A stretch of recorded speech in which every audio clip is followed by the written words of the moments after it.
Hello friends, ഞാനിന്ന് വന്നിരിക്കുന്നത് ഞങ്ങളുടെ കിച്ചണിൽ 2 വർഷമായിട്ട് ഒട്ടിച്ചിരിക്കുന്ന വാൾപേപ്പറിൻ്റെ കുറച്ച് കാര്യങ്ങൾ നിങ്ങൾക്ക് വേണ്ടി ഷെയർ ചെയ്യാനാണ് കേട്ടോ.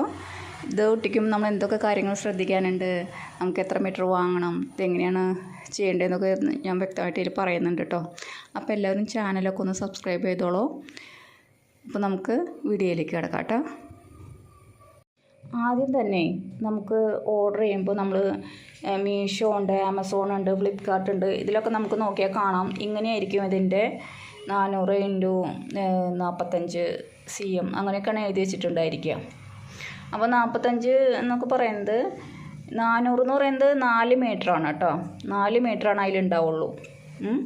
ഇപ്പോൾ 300 ആണെങ്കിൽ 3 മീറ്ററേ ഉണ്ടാവുള്ളൂ കേട്ടോ.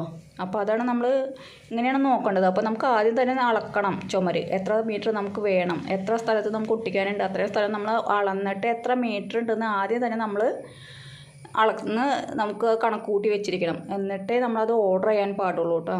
അല്ലെങ്കിൽ നമുക്ക് വാങ്ങിച്ചു കഴിഞ്ഞിട്ട് ഒട്ടിക്കാൻ തികയാതെ വരും. അപ്പോൾ ഏറ്റവും ആദ്യം ചെയ്യേണ്ടത് നമുക്ക് എത്ര സ്ഥലമാണ് ഒട്ടിക്കേണ്ടത് അത്ര ഭാഗം ആദ്യം അളക്കുക. അപ്പോൾ അറിയുന്ന ആരെങ്കിലും കൊണ്ട് ഒന്ന് അളപ്പിച്ച് ഇപ്പം നമുക്ക് സാധാ ഈ തയ്ക്കണ ടേപ്പൊക്കെ എടുത്ത് നമുക്ക് അളക്കാം കേട്ടോ. അപ്പോൾ അതെങ്ങനെയാണെന്ന് നോക്കാം കേട്ടോ. ഞാനിതിപ്പോൾ ബെഡ്റൂമിലേക്ക് വേണ്ടി ഓർഡർ ചെയ്തേക്കുന്നത് കേട്ടോ. അത് ഇപ്പോൾ ഇതുമ്പോൾ കണ്ടില്ലേ 3 മീറ്റർ എന്നാണ് ഇതുമ്പോൾ എഴുതി വെച്ചിരുന്നത് കണ്ടോ. അപ്പോൾ 3 മീറ്ററിൻ്റെ 3 മീറ്റർ × 40 എന്നാണ്. അപ്പോൾ 40 എന്ന് പറയുന്നത് ഇതേ ഈ ഒരു അളവാണ് കേട്ടോ. ഇതിൻ്റെ വീതിയാണ് കേട്ടോ ഇത് പറയുന്നത്. ഇപ്പോൾ കറക്റ്റ് ഇതേ 40. അപ്പോൾ ഇത്രയും വീതിയാണ് നമുക്ക് ഇതുമ്പോൾ കിട്ടുള്ളൂ കേട്ടോ. അപ്പോൾ ഇങ്ങനെ ചുമരുമേലപ്പോൾ നമുക്ക് ഇങ്ങനെ എടുക്കാം. 40 സെൻറ്റിമീറ്റർ ഇങ്ങനെ വെച്ചിട്ട് നമുക്ക് ഇങ്ങനെ എടുത്തെടുത്ത് ഇങ്ങനെ പോവാം കേട്ടോ. അപ്പോൾ നമുക്കറിയാം ഏകദേശം എത്ര റോള് വേണ്ടി വരും കേട്ടോ.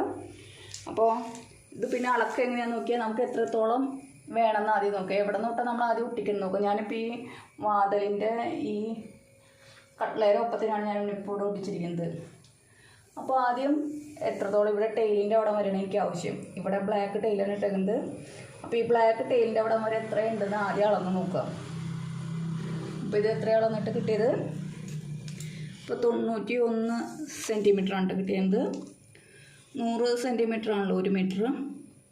അപ്പോൾ നമുക്ക് 1 മീറ്ററായിട്ട് ഇത് എടുത്തിട്ട് നമുക്ക് ആവശ്യത്തിന് അപ്പോൾ പിന്നെ കണക്കൂട്ടാം. ഇതിപ്പോൾ ഒരു മീറ്ററായിട്ട് നമുക്കിത് കണക്കാക്കാം. എന്നിട്ട് 40 സെൻറ്റിമീറ്റർ ഇങ്ങനെയും. അപ്പോൾ അങ്ങനെ നമുക്ക് അളന്നെടുക്കാം. അപ്പോൾ സുഖമാവില്ലേ. അപ്പോൾ ഒരു ഷീറ്റ് എന്ന് പറയുന്നത് ഇത്രയ്ക്കാണ്, 40 സെൻറ്റിമീറ്ററാണ് വീതി കേട്ടോ. അപ്പോൾ അങ്ങനെ എല്ലാവരും അങ്ങനെ അളന്ന് കാര്യങ്ങൾ നോക്കുക കേട്ടോ. ആദ്യം തന്നെ അളക്കുക. എന്നിട്ട് നമ്മൾ ഓർഡർ ചെയ്യുമ്പോൾ ഇപ്പോൾ നമുക്ക് മൊത്തത്തിൽ 10 മീറ്റർ ഉണ്ടെങ്കിൽ 10 മീറ്ററിൻ്റെ റോൾ ഓർഡർ ചെയ്യാം. അപ്പോൾ ഓർഡർ ചെയ്യുമ്പോൾ നമ്മൾ എങ്ങനെയാലും 2 മീറ്ററൊക്കെ കൂടുതൽ എന്തായാലും വാങ്ങണം കേട്ടോ.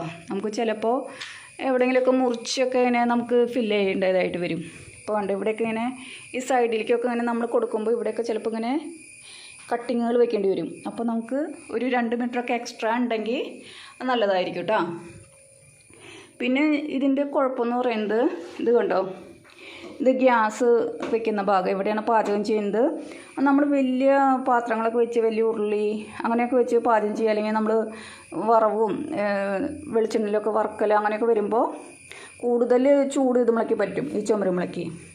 അപ്പോൾ അങ്ങനെ ഇങ്ങനെ ഈ ഭാഗത്തൊരു ചുളിവ് വന്നിട്ടുണ്ട്. വേറെ ഇതിന് ഈ 2 കൊല്ലമായിട്ട് ഇതിന് വേറെ ഒരു കുഴപ്പമില്ല കേട്ടോ. ഇവിടെ കണ്ട അത്രയും നീറ്റായിട്ടാണ് ഇരിക്കുന്നത്. എനിക്കിവിടെ ഞാൻ മെയിനായിട്ട് ചെയ്യാനുള്ള കാരണം ഞങ്ങൾക്ക് ഇവിടെ വിറകടുപ്പാണ് ഉപയോഗിക്കുന്നത്. അപ്പം നിറച്ച് പുകയായിരിക്കും. അപ്പോൾ ഇനി ചുമരൊക്കെ പെട്ടെന്ന് കേടാവും. അപ്പോൾ അതുകൊണ്ടാണ് ഞാനിവിടെ ഇത് ഒട്ടിക്കാൻ തന്നെ കാരണം. അപ്പോൾ ഈ ഗ്യാസിൻ്റെ അവിടെയൊക്കെ ഇങ്ങനെ അടുത്ത് വെച്ച് ഗ്യാസ് ഉപയോഗിക്കുന്നവർക്ക് ഇങ്ങനെ ഇവിടെ ഈ ചെറിയ ചുളിച്ചലൊക്കെ സംഭവിക്കാൻ സാധ്യതയുണ്ട്. അപ്പോൾ നമ്മൾ എക്സ്ട്രാ കുറച്ചും കൂടെ നമ്മൾ വാങ്ങിച്ച് മൊത്തത്തിൽ ഒട്ടിച്ച് കഴിക്കാതെ എക്സ്ട്രാ അതിൻ്റെ ഒരു പീസൊക്കെ നമ്മൾ എടുത്ത് വെക്കുകയാണെങ്കിൽ ഇപ്പോൾ എനിക്ക് വേണമെങ്കിൽ ഇത് ഇങ്ങനെ മാറ്റാം. ഉണ്ടോ, ഈ ഒരു പീസ് ഇപ്പോൾ ഞാൻ എടുത്ത് വെച്ചിട്ടുണ്ട്. ബാക്കിയുള്ളതൊന്നും കേടായിട്ടില്ല. അപ്പോൾ ഈ ഒരു പീസ് മാത്രമാണ് ഇപ്പോൾ എനിക്ക് കേടായിരിക്കുന്നത്. കണ്ടോ, കേടായതെന്ന് പറയാനും പറ്റില്ല. ഇവിടെ ചുളിവ് വന്നിട്ടുണ്ട്. അപ്പോൾ എനിക്കിത് മാറ്റണമെങ്കിൽ എനിക്കിപ്പോൾ ആ പീസ് ഇത് മാത്രം ഇങ്ങനെ കീറി കളഞ്ഞിട്ട് പുതിയ എടുത്ത് വെച്ചിരിക്കുന്ന പീസ് നമുക്ക് ഒട്ടിച്ചു കൊടുക്കാം കേട്ടോ. അപ്പോൾ എക്സ്ട്രാ ഒരു പീസൊക്കെ അതിനെടുത്ത് വെക്കുന്നത് നല്ലതായിരിക്കും കേട്ടോ. ഇപ്പോഴത്തെ സൈഡിലെന്ന് പറയുന്നത് ഇവിടെ പാത്രങ്ങൾ കഴുകി ഇങ്ങനെ മുകളിൽ വയ്ക്കുന്ന ഒരു ചെറിയ സ്റ്റാൻഡ് ഉണ്ട് കേട്ടോ. അപ്പോൾ ഈ പാത്രങ്ങൾ ഏത് സമയം നമ്മളിങ്ങനെ വെള്ളത്തോടു കൂടെ കഴുകി വെക്കുകയാണല്ലോ. അപ്പോൾ ഇതാ കണ്ടോ അവിടെ ഏത് നേരം ഈ വെള്ളത്തോട് കൂടെ കഴുകി ഇങ്ങനെ വെച്ച് അവിടെ അങ്ങനെ കൊണ്ട് വെക്കുമ്പോൾ അവിടുത്തെ കുറച്ച് കടലാസ് ഇങ്ങനെ കീറിപ്പോയിട്ടുണ്ട് കേട്ടോ. അപ്പോൾ അങ്ങനെയൊക്കെ കുറച്ച് കാര്യങ്ങൾ ശ്രദ്ധിക്കാനുണ്ട്. ഇപ്പോൾ നമ്മൾ വേറെ തട്ടും മുട്ടും ഒരയോ അല്ലെങ്കിൽ ചൂടോ അങ്ങനെയൊന്നും പറ്റാത്ത ഒരിടത്തും യാതൊരു കുഴപ്പമില്ല. ഇപ്പോൾ ഇങ്ങനെ അടുക്കളയിൽ ഇപ്പോൾ 2 സ്ഥലത്താണ് എനിക്ക് ഇത്രയ്ക്ക് പ്രശ്നം വന്നിരിക്കുന്നത്. ഇനി എനിക്ക് ഒട്ടിക്കാനുള്ളത് ഈ ബെഡ്റൂമിൽ കണ്ടോ അങ്ങനെ വെള്ളത്തിൻ്റെ ഒരേ ഷെയ്ഡുകൾ ഇങ്ങനെ പെയിൻ്റ് അടിച്ചു കൊടുത്തൊക്കെ. അപ്പോൾ ഇവിടെയാണ് ഞാൻ ഒട്ടിക്കാൻ പോകുന്നത് കേട്ടോ. അപ്പോൾ ഇവിടെ ഒട്ടിച്ചിട്ട് ഇവിടെ ഒട്ടോ ഇല്ലയോ എന്താണെന്നുള്ള വിവരങ്ങളൊക്കെ നിങ്ങൾക്ക് അടുത്തൊരു വീഡിയോയിൽ ഞാൻ പറയുന്നതായിരിക്കും കേട്ടോ. അപ്പോൾ ഇങ്ങനെയുള്ള റൂമുകളൊക്കെ മിക്കവാറും വീട്ടുകളിൽ ഉണ്ടാവുമല്ലോ. അപ്പോൾ എങ്ങനെയാണെന്ന് നമുക്ക് നോക്കാം കേട്ടോ. എല്ലാവരും വീഡിയോ സബ്സ്ക്രൈബ് ചെയ്തോളൂ.